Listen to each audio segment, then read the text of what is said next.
How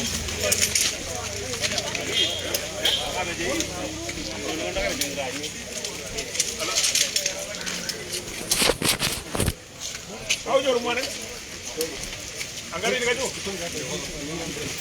Eh? Aha. Hadi iko nini yote? Asikuwa ina tena wewe. Mabushi wa kazi.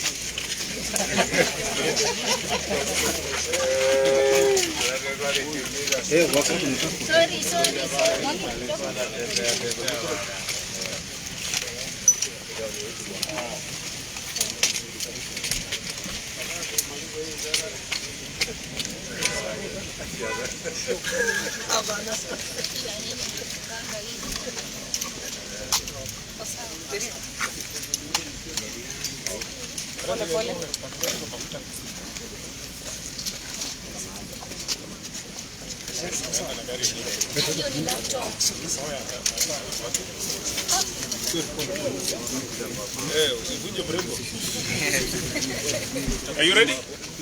Ready.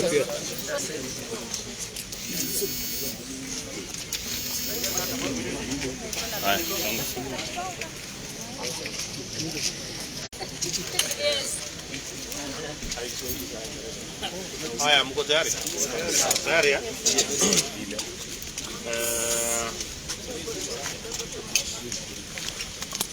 Kama vile mnajua tulikuwa tumeitwa hapa kuanzia jana.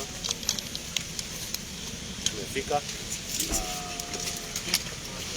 wamechukua statement zetu na zile statement tumepeana ni kulingana na yale tulisema kuanzia jana na juzi.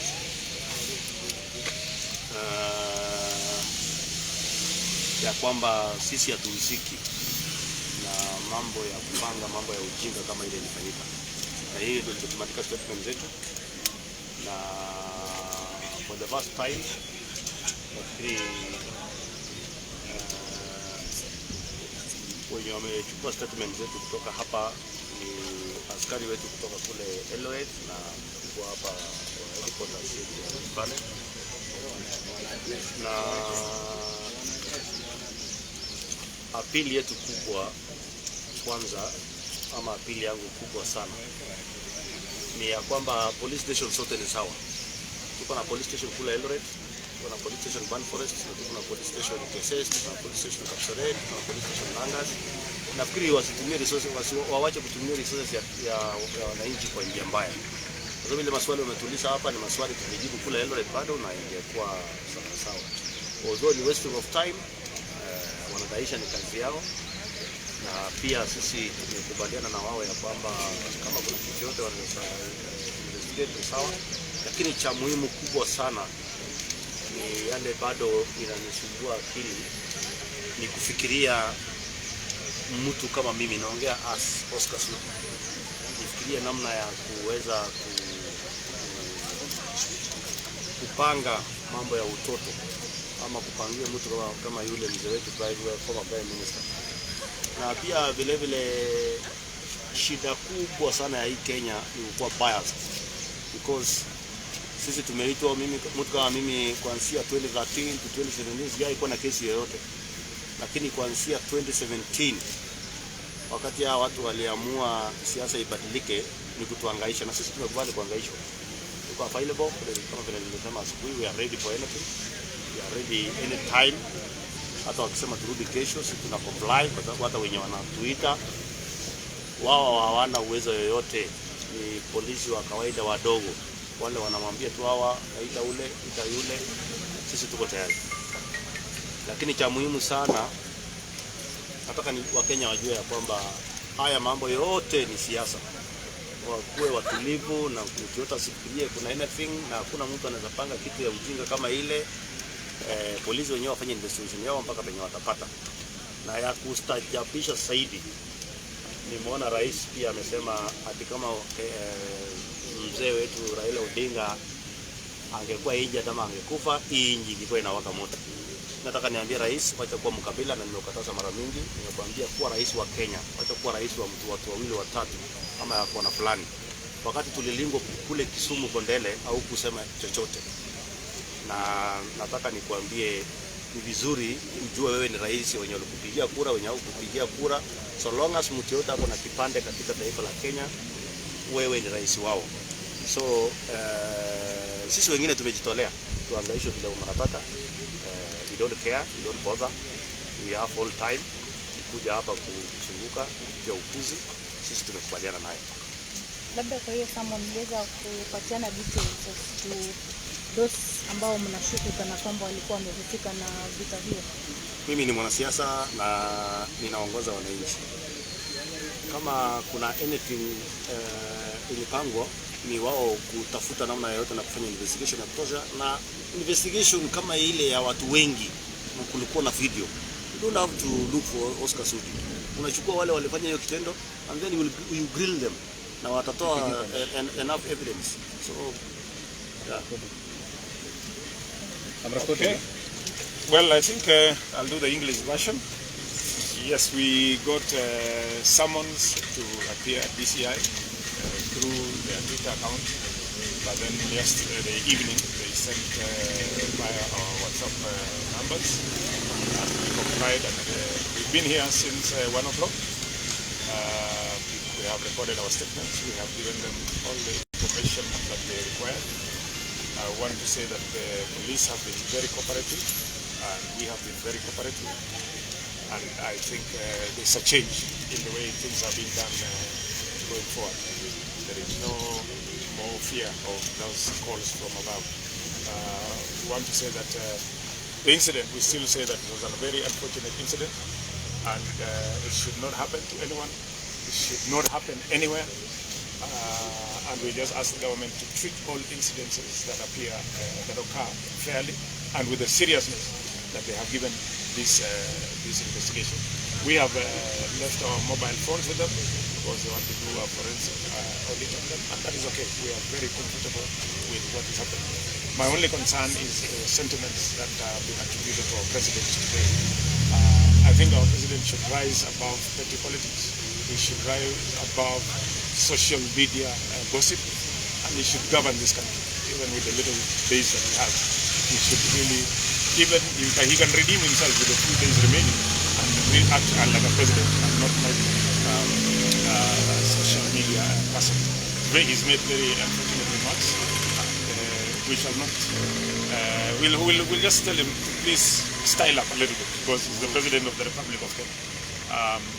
Those who voted for him, those who didn't vote for him, who is persecuting now, we are all Kenyans, and this country belongs to us. Finally, I want to appeal to all politicians across the country that do not buy our youth alcohol, do not ferry youths to political gatherings and to funerals. Walk into a funeral alone, quietly, like I did at Ingepiga's funeral. If there is a crowd to cheer you, let them cheer you. If they want to cheer you, let them cheer you. It's okay, but let us not ferry people who will end up causing destruction and causing mayhem, especially because they are intoxicated. So I think as leaders from Rift Valley, we want to say thank you to the policemen here and appeal to Kenyans entirely in the entire nation that let us maintain peace.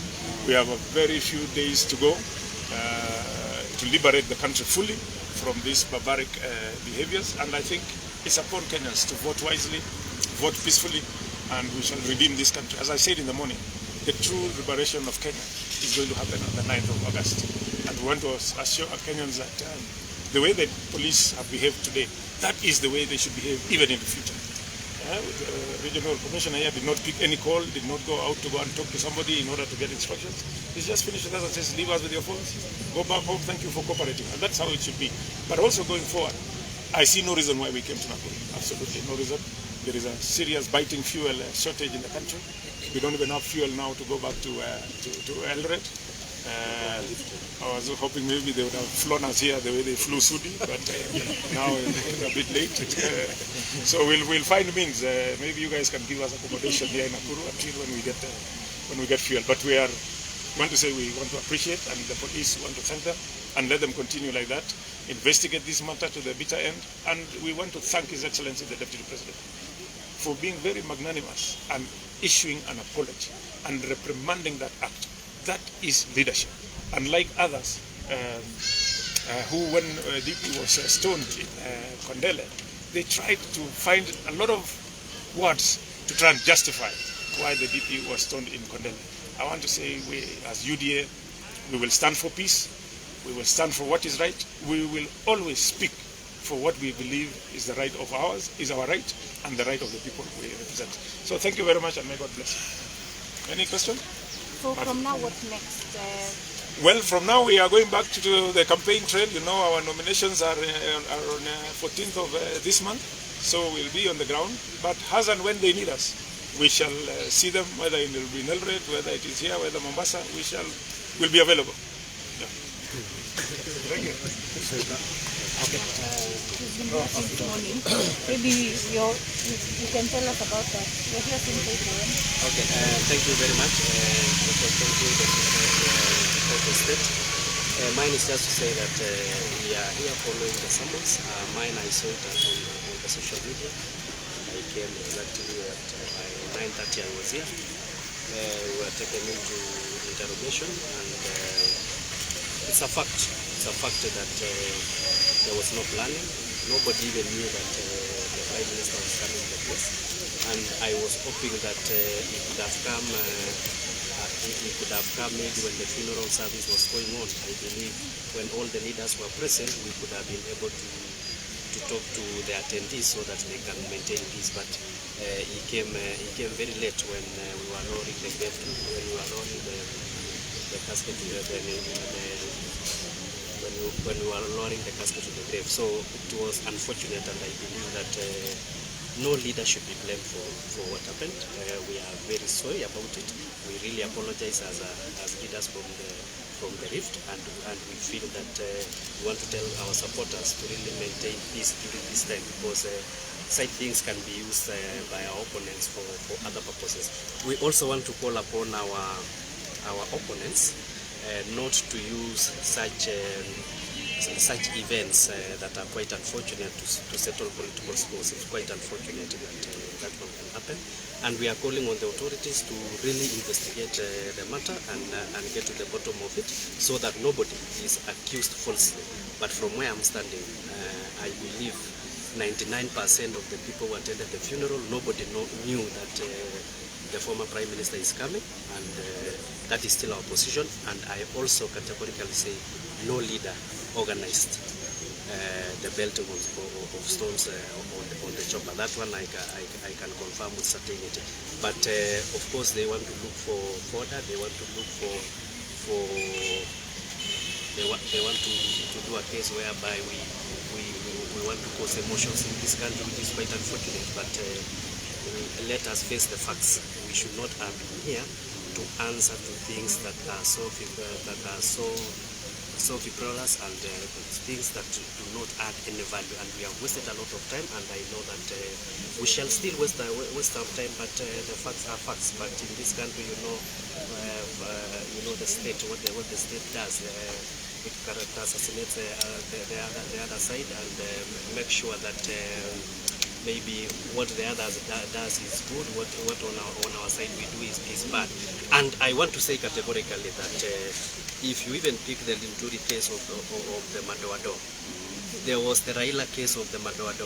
We only saw LCIC summoning Raila. We have never known up to today what really happened, because for Linturi case he was picked up, locked up in the cell, and for Raila we didn't see what happened. So we also want to tell our security operators, let them be very fair when they are investigating all the issues, so that our people can feel that we are in a country where the rule of law is obeyed. Thank you very much, and may God bless you. Okay, maybe you just tell us your someone has taken from 8 a.m. you've been here up to 5, now 5 p.m.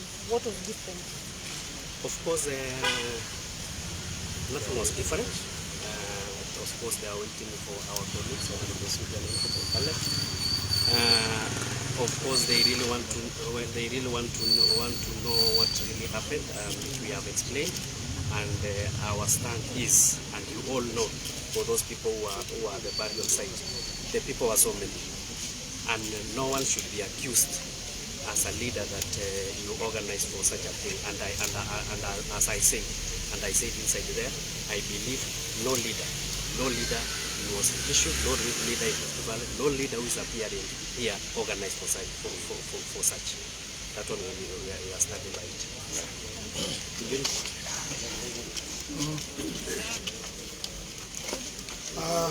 Ya kwanza ningetaka kupea wajumbe wenzangu pole sana kwa ile mambo imefanyika ambaye wanahangaishwa na sisi tumezoea kuhangaishwa, lakini jambo langu tu ni pengine mzoea watu tumezoea mtu kama Caleb ni ya kwanza, don't be worried Caleb, utazoea kwa sababu kama tujamaliza hii uchaguzi hii mambo tumekuwa ni ya kawaida. Lakini jambo langu ningependa tu kuzungumza na rais wangu Uhuru. And I have been telling him the way he's conducting things in Kenya, asipochunga atahakisha moto ambaye moyo alikuwa anasema kuhakisha ni rahisi na kupima ni nini, kuzima ni ngumu. Because leo anasema hivi, kesho anasema hivi. Why are people who are special and others are not special? Wewe umezungumza kwanza nikurudie siku ya leo bila umefanya. You have been abusing Ruto kwa kupeleka pesa kuchanga kwa kanisa. You have been abusing churches. And I want to tell you today, have you forgotten? Leo umepeleka milioni 10 in one church.